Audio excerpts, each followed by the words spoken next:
Uzķēršam, preparējam, aizšujam. Tāda ir mediju anatomija.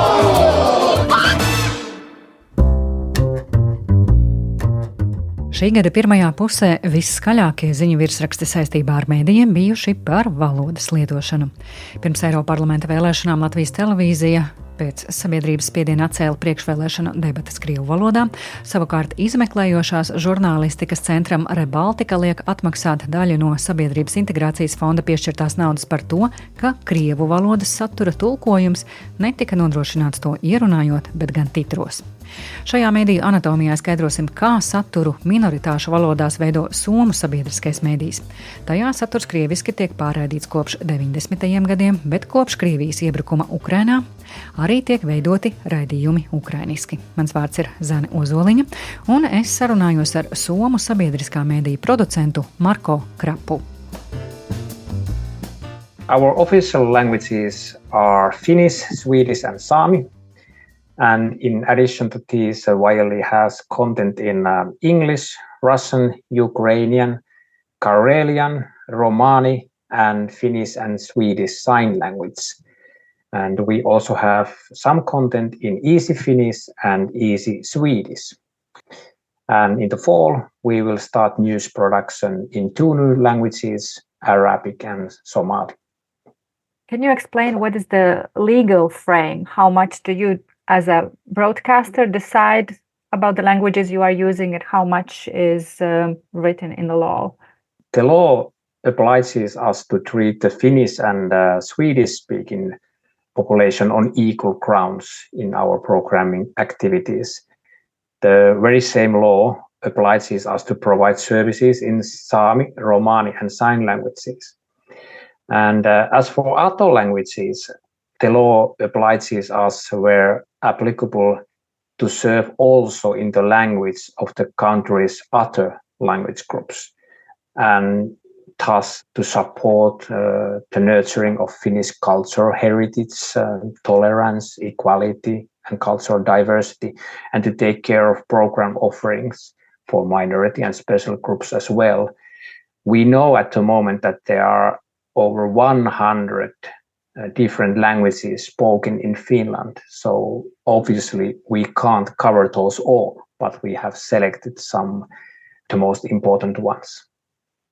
And what are the products you are delivering in these minority languages? Is it only the news? It is online content as well, the podcasts? We have content in all those formats. After many experiments, we have found different ways to find our audience. But public's ways of using media are also changing all the time. So we have to try to keep up with this and preferably even a little ahead. For example, our English news editorial team has found that their audience listens to news and current affairs contents in podcast form. And our Russian language editorial team, on the other hand, has been running a weekly discussion program for the past year, and it was a great success. It was kind of visual podcast. So, like I said, we have content in many formats. But about the content, is it news? Is it cultural programs? Is it, as you mentioned, discussions? How much variety can you support here? I'm, of course, responsible of the news. So all our content is based on the news and current affairs things. So that's our agenda at the moment.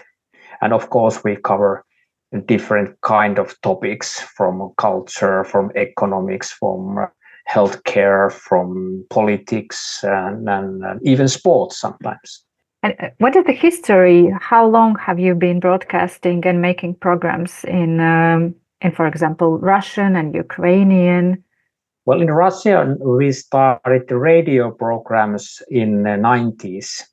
So there's a long history behind that. And on TV, we started to broadcast Russian news 11 years ago. And Ukrainian news, we started 2 months after Russian invasion to Ukraine. So That is our newest language. So 2 years we have been done Ukrainian news so far. And do you conduct some surveys to understand, for example, for so many years, Russian has been Ile's language. So what are their habits of using Ile's content in Russian? Yes, we regularly monitor the viewing, listening, and reading numbers of the programs. And in addition, every now and then we conduct our own surveys or even interviews among the target groups. And of course, based on the results and feedback, then we make some adjustments to our content if necessary within the framework of the resources we have been given. The latest survey considering news in Russia, we conducted a few years ago, and it showed us that people are using our news mainly on online and from TV. We have daily TV news bulletin, and those two were among the top ways to consume our news. And do you also understand what kind of information do they look for? Because news cover a broad range of information. Maybe there's something specific they're looking for. Yeah, because we are, like you said, a news outlet, our content is sought by those who want to know what is happening in Finland, why something is happening, and what the possible consequences are. People want to stay informed. In addition, Wiley is traditional perceived as a very reliable, which can be seen, for example, in the fact that whenever something significant happens, people come to our content in search of information. Our audience promise is to tell to the audience the most important and interesting news about Finland. We report foreign news carefully and only if they have a clear Finnish perspective. The customer promise of Wiley Novosti and Wiley Novini was expanded after Russia's war of aggression, and both editorial offices also provide the latest news from the war front. This is just so that people can get the real, uncensored information about the cause of the war. Here in Latvia, we have really a problem because some Russian speakers, we know that live in different bubbles. And still, even if we as a country and the politicians have banned the Russian propaganda media, of course, it's a wild world with Telegram and information available in every possible way. Do you have similar problems that there are some Russian-speaking minority or some other minorities who live in different bubble and you cannot reach them? Yes, of course, there are bubbles in Finland too. I and probably no one else have any exact numbers on this, but it is clear that some of the approximately 90,000 Russian speakers living in Finland still believe Kremlin propaganda more than Western journalism. However, the general assessment is that the clear majority of Russian-speaking people living here in Finland are against the war and condemn the actions of the current Russian administration. How do you see, do people with different main home native languages, are they integrating in Finland's society if they still have access to information about Finnish, inside politics, about practical things in their own languages? Doesn't that stop them from integrating, from learning Finnish language? Well, I believe that just learning a new language for immigrant, is it Finnish or Swedish, is challenging for immigrant, especially at the beginning. And it also takes some time to learn the ways to country. At the moment in Finland, the various agencies already offer their services in different languages, and it is also the duty of the public service media house like us to support that kind of integration. And in addition to offering a news content in many languages, we also try to direct our customers to Finnish language content, because there is simply much more content in Finnish. And it works other way around too. We try to translate the most interesting news of our own into Finnish, so that the so-called majority population can understand the everyday lives, concerns, dreams, and ambitions of people from immigrant backgrounds. I believe that the better we know each others, the better opportunities we have to work together for a better future. You mentioned that in this fall you are adding 2 languages, right? Arabic and Somali. What is the reasoning behind this decision? Soon every 10th Finn will have an immigrant background. Finland's population has grown for some time only as a result of immigration, and there is no sign of change in this trend. And when the COVID-19 pandemic started, we started almost immediately making corona-related news in 4 different languages. We then made news in Arabic, Somali, Kurdish, and Persian. And the purpose was to provide people with information in their own language on how to protect yourself against the virus. And this project, which lasted almost 2 years, showed us how diverse Finland is today. Information in your own language is especially important now when mis- and disinformation is everywhere. And the goal of news in one's own language is to increase people's understanding on how Finnish society works. And in addition, it aims to encourage people to be active members of society. Information in one's own language also facilitates adaptation to the new home country and promotes integration. And Finnish is not an easy language, and it takes time for immigrants to learn it. And Arabic and Somali are the most common foreign languages in our country at the moment. And we are now experimenting for at least a year on how we manage to reach these people in their own mother tongue and what kind of dialogue we can establish with them. Do you get some extra support from your budget, or you are dividing your resources? Yes, we are getting some extra because nowadays diversity is among the top goals of whole YLE. So our goal is to increase awareness of immigrant-based people, and then this was a strategic step to move on and do this kind of 1-year trial. I have read some snippets of articles about the other way around, that, for example, in some universities in Finland, they are decreasing the amount of English language to preserve Finnish language. Does it work other way around? Do you, in this diverse society, do you worry about the status of Finnish language, not only because of these diverse nationalities living in Finland, but also because of English language, the dominance of English language in the world?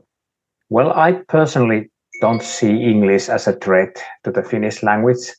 Of course, the English language has brought loan words into our speech, but I see the position of Finnish language strong, despite the fact that it is a small language. But of course, the media has an important position, especially as a kind of nurturer of the high quality Finnish language. For us, it means that correct language is a matter of honor for us. So, but I'm not concerned yet. I know that you are working in the news, but I wanted to ask you to comment on something I have found also on your website, that Eurovision, the international Eurovision and Finnish Eurovision, also was broadcasted in several minority languages with a live, not only sign languages, but in Ukrainian, in Russian, with a comment. Добрий вечір, Фінляндія. Добрий вечір, Європа. Can you describe what role does the entertainment content have in this integration process? Yes, well, a short answer is that life is more than news. And the longer one is that Wireless mission is also to offer different contents, not just news. And I think that the Eurovision Song Contest is a good example of such experimental projects where we wanted to offer content in different languages, also from the entertainment side. And people found us and people liked that. And this was already, I believe it was second time in a row when we conducted also Eurovision Song Contest with several foreign language, and hope to see that we can do that again next year too. Is there some other entertainment projects done in this way? In the current affairs side, we had last year parliamentary elections in Finland, and then we had debates in 5 different languages, and Russian was one of those languages. How do you manage that? Do you have a voiceover translation or? Actually, we brought to studio not candidates, but experts and people from different fields of the society.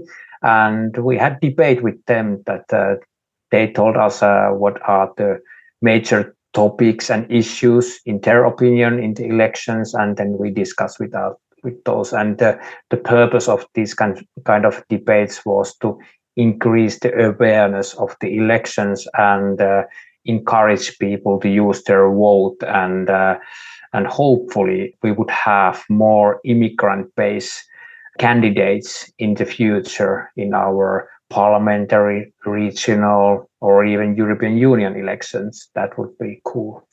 Would you feel the connection that people would be more active in these parliamentary elections from minority, or is it too soon to see this correlation? Yeah, it's very hard to measure that because we only get to turn out numbers from the total population. So we don't exactly know how many immigrant-based are using their votes.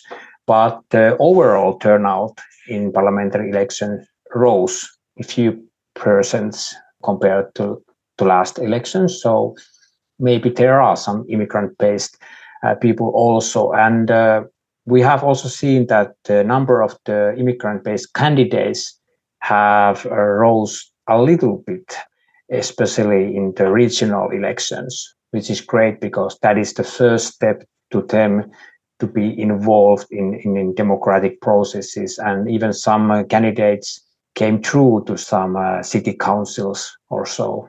When I talk to some security experts and media experts, some of them say that, minority language programs and news is old news. Let's just wait a little bit and then AI will generate everything you say in Latvian or Finnish, and it's no use of that. What would you answer to that? That's very true.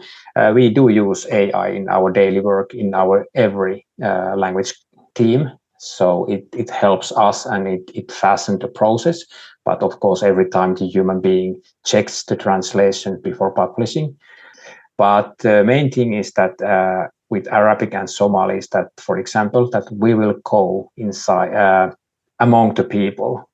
We won't do any translated news in Arabic and Somali. We will concentrate only on original stories, and we try to find news among those societies and groups living here in Finland. So this approach is pretty different compared to other language teams we have.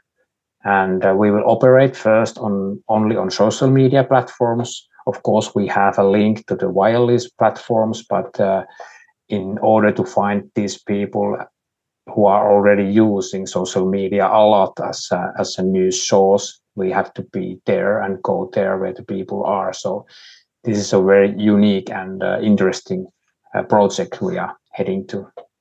So Arabic and Somali news would be totally different from what you have at the other teams. Yes, in other teams, we are translating text-based news from Finnish to the Ukrainian, Russian, and English. Of course, all those teams are also making original stories and different formats like podcast, video, and so on. But in Arabic and Somali, we will start from social media platforms, and we will do only video format in the beginning. So that answers my next question, that content differs. Like you cannot just take Finnish content from one Yle channel and just translate to every of 100 languages. You have to tailor the content to specific minority. Many times we have to open the context of the news a little bit wider for the people, because we have to keep in mind that many immigrant-based people not necessarily know how the Finnish society or, for example, our political system works. So sometimes we have to open that a little bit. But many times 90% of the original Finnish story is just translated, for example, into Ukrainian, and then we add, if needed, something context around that. We have both Russian and Ukrainian news on Telegram too, and there are thousands of subscribers on both channels, and that has been a great channel for us. It's more popular than Facebook or Instagram, for example. And it's a one-way street at the moment. We do get kind of emojis as a feedback. In Arabic, we will start also Telegram, because many Arabic-speaking people use Telegram a lot. Somalians, not so much. Let's see how it works. First with the so-called traditional social media channels. Yeah, and forget about radio and TV. That's all news, right? Yeah. That's true. Yeah. Dzirdējāt sarunu ar Marko Krapu, Somijas sabiedriskā mediju producentu. Raidījumu Mediju anatomija veidoja Zane Ozoliņa un Reinis Budze. Uzķēršam, preparējam, aizšujam. Tāda ir mediju anatomija.